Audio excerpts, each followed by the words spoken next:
қан қойдырып, суын алдырғанда біраз мында кичине өзүңүздө жеңилдик болдубу? Жеңилдик болду.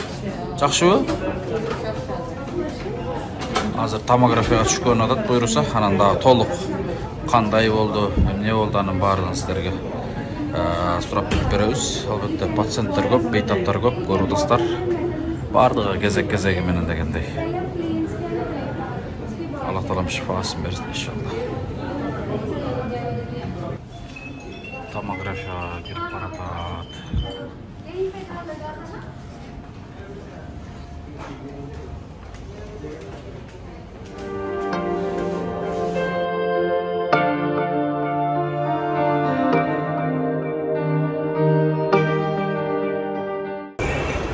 Assalamu alaikum dostlar, mekendештер, арбаңыздар.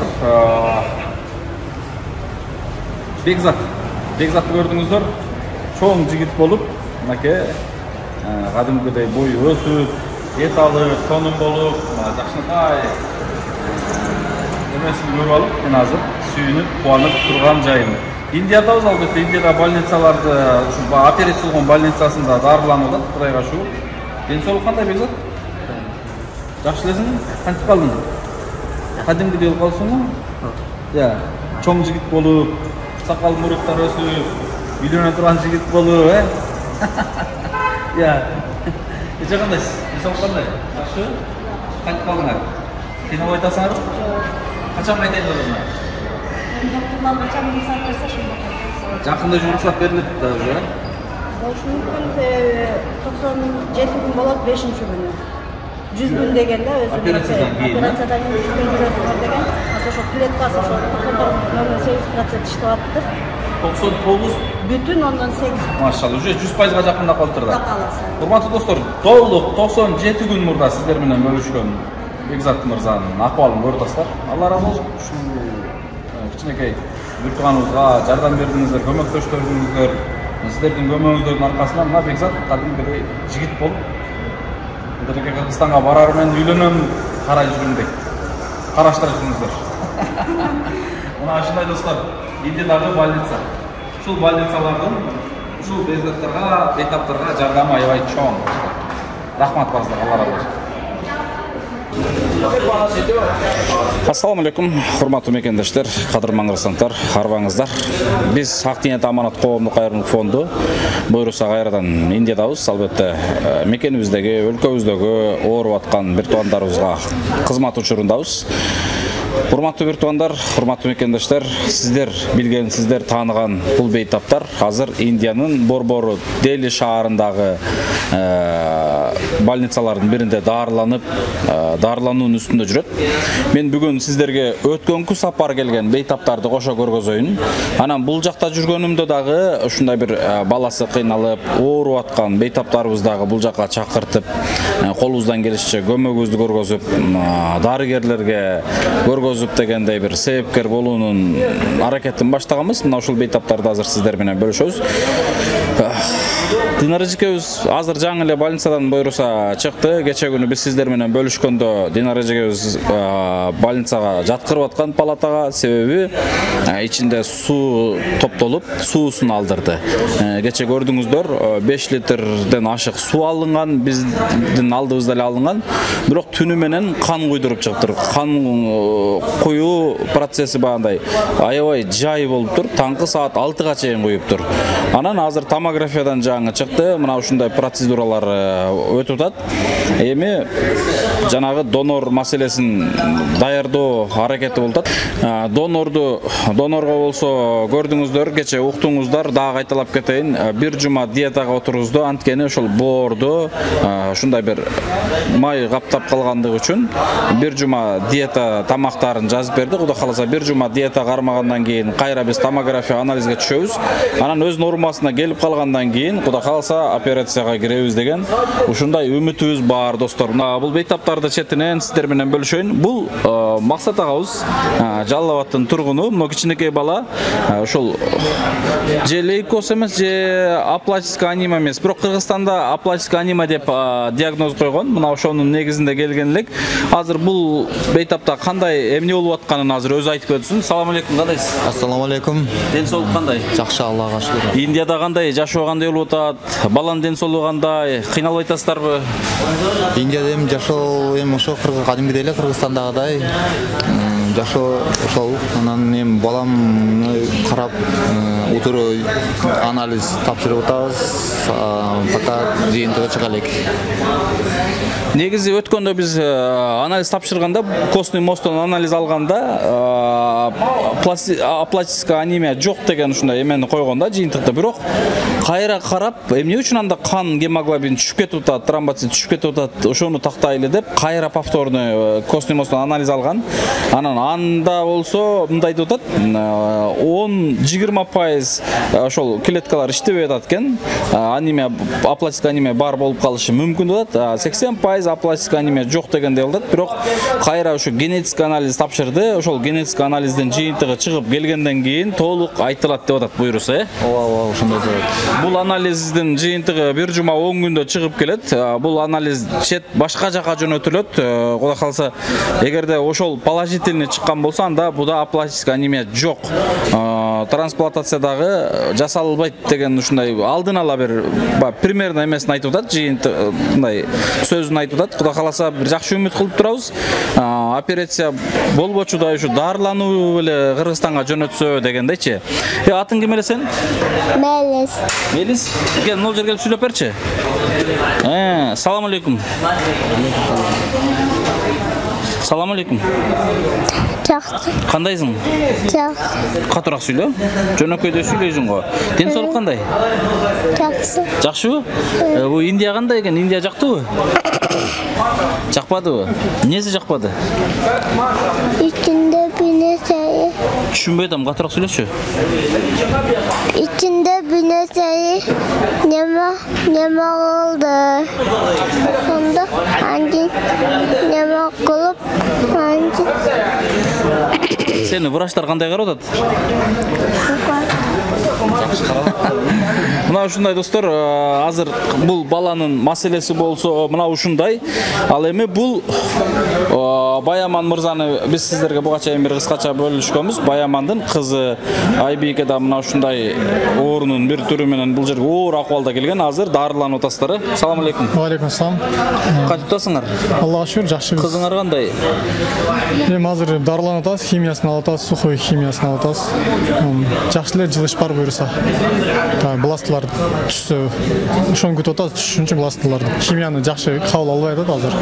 Ошого аракет кылып атышат врачтар да. Негизи кызыңар келген менен азыркы акыбалы, келген малдагы менен азыркы акыбалы айырмасы кандай болуп турат? Айырмасы жакшы эле, Кудайга шүгүр кыйла. Барбы кичине болсо натыйжа барбы? Ооба, бар натыйжа.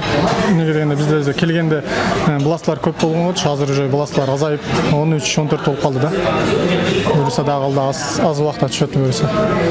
Түшүнүктүү. Урматтуу достор, мекендештер, биз бул баланын кызын сиздерге толук биз сиздерге бөлүшөбүз. Толук видео тартылган. Мына келерки видеолордо сиздер менен бөлүшөбүз. Чындыгында кызы негизинен аябай эле оор. Динара эжекебиз мына азыр жаңы эле палатадан чыкты. Кандайсыз? Жакшы, Кудайга шүгүр. Түзүк. Ден соолук кандай? Кичине жеңилдешип жакшы болуп калдык. Түзүк. Сууну алып, кан коюп неме алгандан кийин кичине жеңилдик бар. Сиз бүгүн бир күн Индиянын больницасында жаттыңыз да, мындай кандай негизи карап, мындай сизге көңүл буруусу, дарылануу процедура негизи эле кандай, мындай кичине өзүңүзгө кандай, көңүлүңүзгө бир купулуңузга тоёрлук болдубу? Бул жакта жакшы экен, карагандары, докторлор бүт жакшы карайт экен, условиясы жакшы экен. Карап неме кылып, ар бир неме медсестра келип өзүнчө жекече мамиле кылып, жакшы мамиле кылып турушат экен. Мамилелери аябай жакты. Бүт караган немелери жакшы экен. Түшүнүктүү. Мына сиздин азыр кече ичиңизден 5 литрден ашык суу алды, анан кан койдурду, дагы кандай процедуралар өттү? Мына ушул процедуралардан кийин кандай сизде бир кичине натыйжа боло алдыбы? Кичине жеңилдешип, суу алып, кан куйгандан кийин жеңилдешип калдык, кичине жакшы болуп, өзүбүздү жакшы сезе баштадык. Dem alış kıyın bolup, su tolup ketip kıynalıp attık elek. Sal dem alışam жақсы болуп калды, Кудайга шүгүр. Жакшы. Анда буюрса донор даяр болгончо өзүңүздү мындай кыскасы ошол күнгө чыдаш мүмкүнчүлүк жеңилдик болуп калыптыр да азыр, Жеңилдик болуп калдык эле, жакшы ооба. Эми дарылар менен неме алып турсак, донордун диетасы бүткүчөктү, ошо жакшылык болуп калабыз. Кудай кааласа, операцияга даяр болуп, жеңилдеп баарыбыз. Жолдошу Алтынбек Алтышагабыз кечкурун эжебиздин жанында болду. Негизи эжебизге бир эле кровать, бир эле палата, палатада, общий палатада бир эле кровать берилет. Бирок ошол кроватта эжебиз жатты, бирок Алтышагабыз кандай мындай буга чейин деле жубайыңызды мисалы больницада ушинтип карап отурган, карап жүргөн учурлар болгонбу? Анан бул жакта салыштырмалуу кандай мындай кыйынчылык болбодубу? Мурда деле карап жүргөм, бирок жанында болбой жүрөм да. Бүгүн жанында болдум, ушу столдо отуруп таңда атырдык да. Жанында карап отуруп. Негизи ушул жанында отурганыңызда дарыгерлерге бир кандай бир ой, пикир жаралды сиздин ичиңизде? Дарыгерлер тез кабар алып турат экен. Тынбай эле тез кабар алып, чуркап келип, жанагы капельницаларды карап, кан куюлуп аткан кандарды карап турат экен, регулировка кылып. Жакшы эле экен карап немелери. Сиз буюрса бир күн жанында мындай карап чыктыңыз да эжебизди, жеңебизди. Анан кыйынчылык жаралган жок негизинен? Жок, кыйынчылык жаралган жок. Караса улантып карап кеткени бир мындай Кудай кааласа бар. Эми айтайын дегеним, достор мекендештер, мына ушундай эле биздин эжелерибиз, апаларыбыз чындыгында жолдошторун кандай учур болбосо, кандай кыйынчылык болбосо жанында тике туруп карап келишкен да. Мына бүгүн Алтышагабыз азыр кече больницага киришкен. Мына азыркы ушул убакытка чейин бир сутка болду, мындай жан башын жолбосом жоонун жерге коюп жата элек деп коеюнчу. Мына ушундай түнү менен мындай столдо отуруп карап чыгып кетти. Таңкы саат канчада кан куюп бүтү? Таңкы саат 5-тен өтүп бүттү да. Кан коюп, 6-ларга барып бүттү. Ага чейин ушул капельница менен кан коюлуп атты. Куюлуп эле атты. Кечки саат 8-де башталды. Эле ушундай 8-9-дун аралыгында башталган да. Түшүнүктүү. Мына ушундай достор мекендештер, мен ушул айтайын дегеним, ушул кечкурун жеңебизди ушул жолдошу жанында карап, дарыгерлер менен кошо карашып, жанында бир өлөк-жөлөк болуп турду. Албетте ушундай учурларда билинет да негизи мындай албетте баардык оордорду менен, мисалы бир тууганыңда оорду менен, ата-энеде оорду менен, бирок баары бир акыры келип мындай жолдошуна аялына жолдошу бир өзгөчө чоң бир демгүч жардам, бир жөлөк болуп турганын баардыгыбыз эле билебиз да. Негизинен бул бейтаптарга Аллах Таалам сабыр берген болсун. Бул азыр биз Индиядагы ошол Гургаон, Делинин Гургаон шаарындагы Фортис клиникасындабыз. Фортис клиникасында мына азыркы учурда ушул биздин Акниет Аманат коомдук фонду тарабынан келген ушул бейтаптар калды. Жана Бекзат бар. Бекзаттын дагы абалын көрдүңүздөр, жогоруда уктуңуздар. Ал баланын дагы Кудайга шүгүр акыбалы жаман эмес. Кудайга шүгүр, өтө сонун бир жакшы бир жыйынтыкта жылыштык болуп атканын биз көрө алдык да. Аллах Таалам ошол Бекзатка дагы бир шифасын берген болсун, аябай сонун натыйжа болуптур. Ал эми мына Мелистин атасы Максат агабыз жана Баямандын кызы бар. Буларга дагы Кудайым шифасын берген болсун. Мына ушундай достор, мен бүгүн сиздер сурап аткан ушул бейтаптарды сиздер менен бөлүшөйүн дедим. Максат агабызды көбүңүздөр сурап атасыздар. Баяманды сурагандар бар, бирок Баяманды мен толук сиздер менен бөлүшө эле келем. Ал эми мына бул больницага жаңы келген ушул Динара эжекебиз. Ал эми берки бейтаптар болсо алар башка больницада, Кудай буйрса эртеңден ал бейтаптарды дагы сиздер менен бөлүшө баштайбыз. Ал бейтаптардагы толук анализдерин тапшырып бүттүк. Эртең томографиясы, МРТ бүткөндөн кийин бүрсүгүнү биз консультация киребиз дагы. Могу келеткан жума иншалла мына келеткан неделянын 2-3 күндөрү ошол эле баягы бутунан опухолу бар, белинен опухолу бар кыздар жана агаларыбыз, берксколиоз жаш балабыз, анан Кубан агабыз дагы ушул жума, мына келеткан жума операцияга кирип калат. Мына келе жаткан жума биз үчүн аябай бир мындай маанилүү күн болгон да, себеби бир учурда бир жуманын ичинде 4 бейтабыз операцияга кирген атат. Кудай бурса ушуларга чын жүрөгүңүздөрдөн дуа кылып туруңуздар иншалла. Дуаны токтотпоңуздар, жана ушул видеолорду да башкалар менен бөлүшүп коюңуздар. Булардын көптөгөн жакындары, буларга жардам бергендер көрүп, мындай маалымат алып калышсын. Ошол видеолорду башкалар менен сөзсүз бөлүшүңүздөр. Мындай айтайын деген ичте көп сөздөр бар, бирок мындай акыбалдагы бул бейтаптардын оор шарттарын, азыркы акыбалын, оор ситуацияларын көргөндөн кийин, көрүп турганыңдан кийин мындай сөздөрүңдү деле унутат экенсиң чындыгында. Жеңил эмес бардыгы. Бардыгы чындыгында Алла Тааланын буйругу. Албетте жеңиш үчүн аракет болуп атат булардан дагы бардыгыбыздан. Бирок негизинен бөтөн жерде чындыгында мусаапырчылыкта чындыгында эле кыйын болот. Мына эң кыйналып аткан ушу бейтаптардын бири мына азыр 1 айдан ашты бул Баяман мырза. Себеби Баяман мырзанын кызы бир Алла Таалам бир өмүрүн сактап калды десем да болот да. Аябай оор келген, мындай айтканда бир эттей болуп келген, азыр Кудайга шүгүр кичине жаналып кыймылдап калды кызыңар. Иншалла азыр жүгүрүп. Негизинен мындай кыйынчылыктарды эң бир кыйынчылык күндөр эмне болуп атат негизинен? Биз эң кыйынчылык күндөр өттү өзү. Реанимацияда 1 ай жаткан ошол күндөр эң кыйынчылык күндөр болду. Келгениңерге 3 ай болуп калды. 3 ай мурда мен будан 2 мурда келгенимде бул бейтапты чакырган элек бул жака, аябай кыйналып аткандан Медерага силер кетелекке чейин баралы карашып коюңуз деп келген. Анан дарылануу башталган. Негизинен башка диагноз менен келип, бирок мындай пневмония да болуп калган да бул кыз. Бул кыздын акыбалын отдельно бир сиздер менен бөлүшөбүз. Азыр бир кыскача айтып кетсең, ошол реанимацияда жатканда эмне кыйынчылыктар болуп атты? Реанимацияда жатканда 2 неделе, 2 жума толук температура чыкты. 41-42 чейин чыгып аткан. Кызыбыздан температура вообще түшпөй койду. 42 жумач. Ошол күндөр эң кыйынчылык күндөр болгон бизгечи. Кандай кылсак да түшпөй койду. Суу менен неме кылагылар, неме берип атты. Парацетамолду дагы 4-5-6 саатта бир берет экен да. Анда тез берсең болбойт экен. Ушул күндөр кыйынчылык болду бизге. Алла сактады буюрса. Алла шүгүр. Мындан сырткары дагы эмне кыйынчылык деп айта аласыңар эми бул бөтөн жер Индияда жүргөндө мисалы? Индиянын кыйынчылыгы бизге бала ооруп турганда башка кыйынчылыктар мындай неме деле болбой калат экен да. Кыйынчылык деле болбой калат экен да.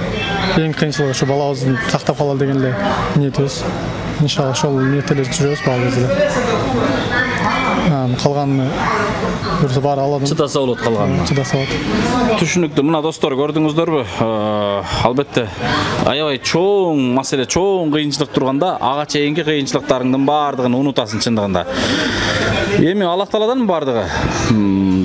Дуадабыз, сиздер да дуада болуңуздар. Үмүтүбүз чоң. Албетте булардын дагы үмүтү чоң. Эч качан үмүтсүз бир гана шайтан дейт го. Үмүттү үзбөстөн ушул балдарыбызды жакшы кылып кайтсак деген гана аракет болуп атат буларда дагы. Иншалла сөзсүз бир жакшы натыйжалуу Кыргызстанга кайтабыз деген үмүтүбүз бар. Мына ушундай достор, бул Форс клиникасындагы бейтаптар болуп өттү. Эртеңден берки больницадагы бейтаптардын дагы акыбалдары кандай болот, аларды дагы сиздер менен бөлүшүп турабыз. Кайрылып аткандар дагы көп. Кайрылып аткандарга дагы мен кайрылып кете берлем. Туура түшүнүңүздөр, жетише албай атабыз. Себеби бир эле больницада эмес бейтаптардын баардыгы. Бир больницада деле мисалы 4 бейтап болгон болсо, 4-өнө бир врачка кирбейсиң, 4-өнө бир жолго баспайсың, 4-өнө 4 врачка, 4-өнө 4 жолго басасың. Бир күн кечкеле убактың ушулар менен кетет. Анан ар жакта дагы бир 6-7 бейтабын күтүп турат. Алар карап турат. Жетише албайсың туугандар. Ошон үчүн туура түшүнүңүздөр. Кайрылса эле мындай кайрылганыңыздарга жооп бере албай атсак, жардам жетише албай атсак, анын баарын туура түшүнүп кабыл алыңыздар. Биз деле гана канчалаган көптөгөн адамдарга колубузду сунуп, дуаңыздарды алсак, биз үчүн керемет. Бирок жетишүү кыйын болот. Жалгыз аттан чаң чыкпайт дейт го. Жалгыз жетиши кыйын болот. Бирок аракеттебиз иншалла. Үмүттү үзбөңүздөр, бирок үмүт акыркы үмүт. Пендеде эч качан болбош керек. Акыркы үмүт бир Аллада болуш керек иншалла. Аллах Таалам жакшы инсандарды себепкер кыла көр деп ушундай бир дуа кылыңыздар. Иншалла биз дагы дуадабыз. Жана ушул бейтаптар үчүн дагы көп дуа кылып туруңуздар. Аманчылыктарда көрүшкөнчө, салам алейкум.